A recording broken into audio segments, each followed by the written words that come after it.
Hi, my name is Pete Guthrie, and I'm seeking the nomination for the United Conservative Party in Airdrie-Cochrane. Well, recently, Joe Ceci and the NDP government released their final budget of this term, the highlights of which are 1.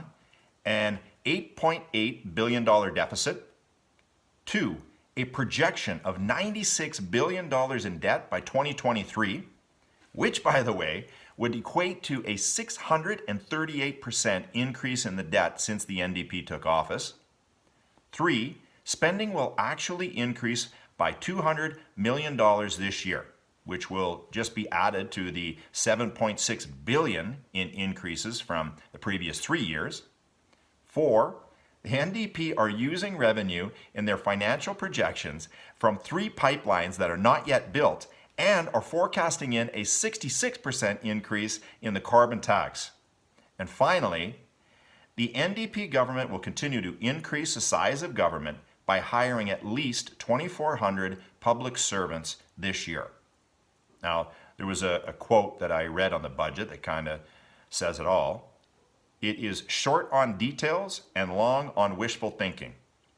You know, credit agencies are already chiming in about their disappointment and a missed opportunity for Alberta. And this is an obvious signal that we should expect future credit downgrades and increasing debt service costs.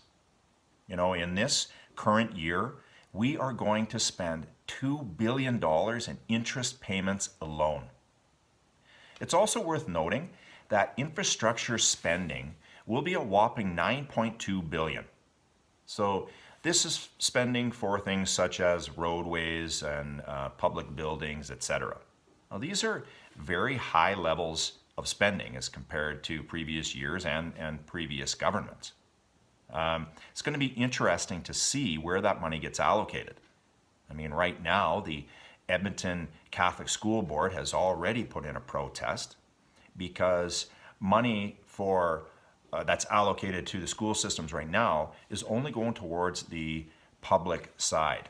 So that's for new facilities or capital upgrades, with zero being allocated to the Catholic Board. Additionally, I haven't heard anything about a new hospital for Airdrie.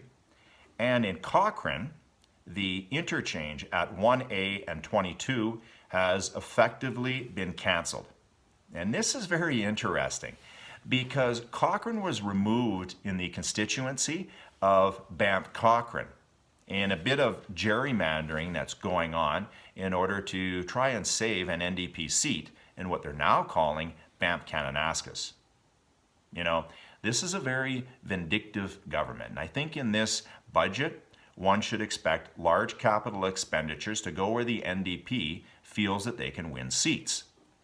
If you're in a conservative riding or have an outwardly conservative council, I wouldn't expect any favors going forward. You know, we are a year away to our next provincial election. Let's hope that Rachel Notley sticks to her 4-year mandatory elections. You know, with a majority government, they do have the ability to repeal that 4-year law and hold office for yet another disastrous year. I want to thank you for tuning in. My name is Pete Guthrie. If you have any questions, you can send them to info@peterguthrie.ca, or you can like me on Facebook at Peter Guthrie for MLA. And additionally, if you wish to purchase a $10 membership for the United Conservative Party, you can do so at my website, www.peterguthrie.ca. Thank you.